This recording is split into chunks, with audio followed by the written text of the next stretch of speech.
করতে হবে, তাড়াতাড়ি 20 লাখ টাকা জমা করো। কি করি এখন? 20 লাখ টাকা জোগাড় করব কি করে? কাজ শুরু করলাম মাত্র 2 দিন হলো। আল্লাহ, আমি কি করব? এক কাজ করি, সটবোন সালমার কাছে গিয়ে বলি, সালমা বোন, বাবা খুব অসুস্থ, অপারেশন করতে হবে, ডাক্তার বলেছে 20 লাখ টাকা জমা করতে। তুই তো চাকরি করিস, একটু সাহায্য কর বোন। আমি কোনো টাকা দিতে পারবো না, এমনিতেই ব্যবসা খুব একটা ভালো চলছে না, আর বাবা তো বুড়ো হয়ে গেছে, টাকা নষ্ট করার কি দরকার? এইসব কি বলছিস? কিছু টাকা কামিয়ে নিজের বাবাকে ভুলে গেলি। ঠিক আছে, লাগবে না তোর সাহায্য, আমি নিজেই বাঁচাবো, কথা দিলাম। ম্যাডাম, আমি টাকার ব্যবস্থা করতে পারলাম না, আমি নিজের কিডনি বাবাকে দিতে চাই।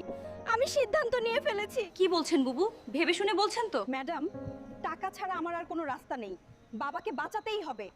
ম্যাডাম, আমার ছোট মেয়ে সালমা কোথায়? কি বলছেন? আপনার ছোট মেয়ে তো আপনাকে দেখতে আসেইনি, বুলবুলি নিজের কিডনি দিয়ে আপনাকে বাঁচিয়েছে বেচারা। মা বুলবুলি, আমাকে মাফ করে দে, তোকে আমি চিনতে পারিনি। দেখবি সবাই তোর জন্য লাইক সাবস্ক্রাইব করে দোয়া করবে মা।